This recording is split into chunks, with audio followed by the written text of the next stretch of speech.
Good morning, America. How are ya? Monday morning rail, but it's not Monday, it's Friday. We're doing a special edition of Monday morning show and tell, and it's Friday.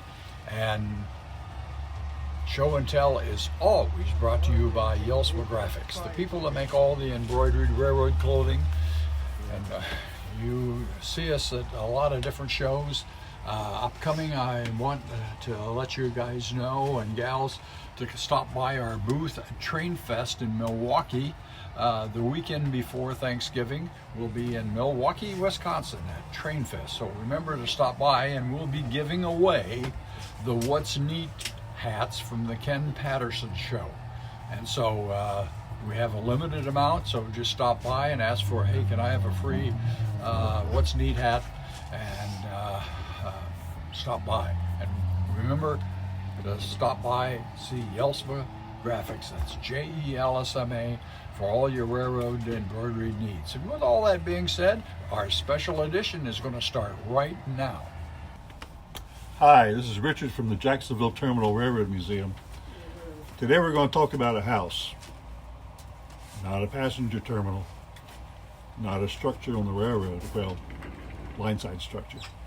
We're going to talk about the Jacksonville Atlantic Coastline roundhouse, the only roundhouse we have on the layout. I went ahead and took the roofs off just so you can see an overall view of it. Now, this was built by a former member named Jack Wagner. He has since passed away, but he did a terrific job on scratch building this inside and out. Now, we've got the flooring lined with wood the way the original was.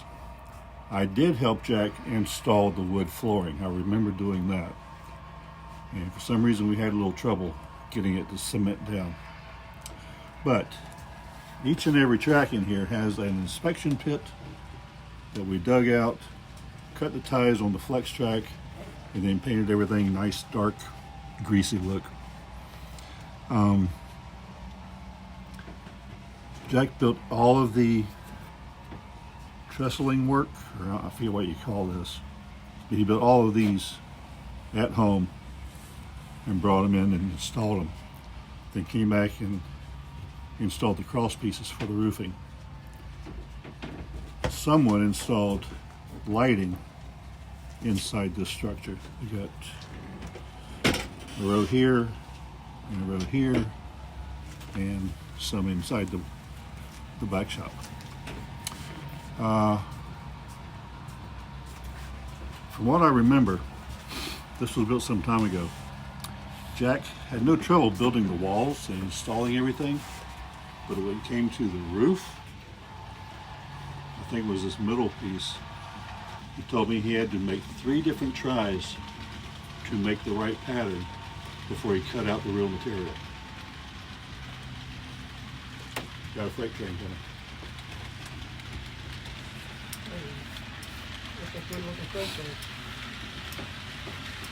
That's a good looking train, even if it is FEC and a passenger train. But we can't help everything.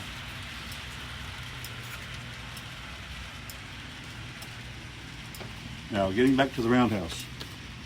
I believe Jack told me that these are Tichy windows that he installed. He's got plastic glass in there on each and every one. Interior, he's got all the machining tools he bought and painted and installed. I believe he had them for that very purpose already and just donated them to the club.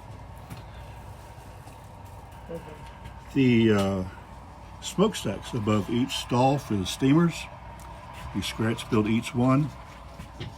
Now, I do not know if he built them out of styrene or paperboard or whatever, but he built each and every one and installed them. And on the roof that sits on top of this, there's a stack for each and every one that he scratch built. You can look at that and tell. But he spent several months putting this thing together. Now, he did have plans to go by. Rodney here has plans for the Atlantic Coastline Roundhouse And of course, we had to scale it down, or Jack scaled it down. But he spent a lot of time doing this, and I have to give the guy credit. He did a fantastic job. The roofing, which is over here, safely out of the way.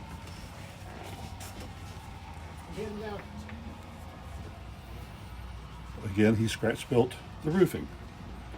I put tape on the top and weathered it to look right. The smokestacks above each and every track, he scratch built and then just glued in place. They do not pierce the roofing, but he's got simulated rafters everywhere. And then the last roof that goes over the machine shop, he treated the same way. He did an exquisite job, and we're sorry he's not with us anymore. Now, with every turntable, with every roundhouse, there comes a turntable. This one does operate. This is a diamond scale, I think it's the name of it, diamond scale turntable. When we were installing this, the turntable itself was kind of damaged. The house was not on it, and some of the tracks were loose. One of the tracks was loose. One of the rails was loose, I believe. So I took it home, got out my NMRA gauge, and epoxied the rail back in place, checking it as it went before the epoxy set up. Then I dirtied it up with, paints to represent grease and oil and everything. Brought it back to the guys. I installed the bridge for the electrical and worked on the little control house at the end of it. The pit came already built from whoever donated it. So we installed the pit. I brought the turntable back and we dropped it in place. But I believe Bill Hardy got a hold of a gear set somewhere, and between the motor and the turntable he installed certain gears to make it work, because it does move.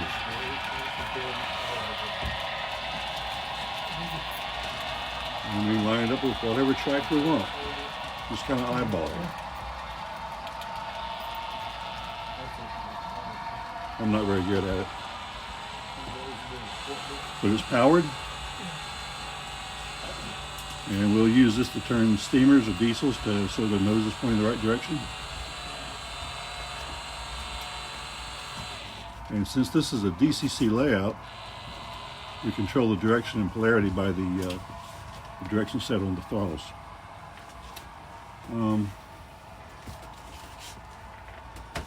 That's pretty much all I know about this little building, well, major building. So, thanks to Jack for building it and installing it for us. And that's how things run at Jacksonville Terminal Railroad Museum. Have a good day, guys.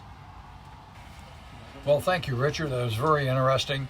And just watching Richard run that turntable, there's just a reason why we here at the Jacksonville Terminal Railroad Museum just love running trains. It's just absolutely amazing. We want to thank all the people that watch us week after week. Typically we get from 10 to 15 to 16,000 views. We just say thank you. We're just overwhelmed. Richard, once again, has his glossy. He goes to shows, or if you would like to have a signed autograph, just get in contact with us and he'll be glad to sign you a glossy photograph. He takes signed autographs always on Monday mornings here at our club.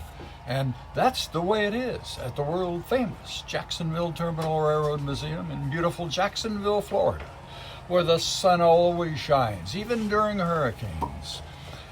And it's a pleasure to run trains.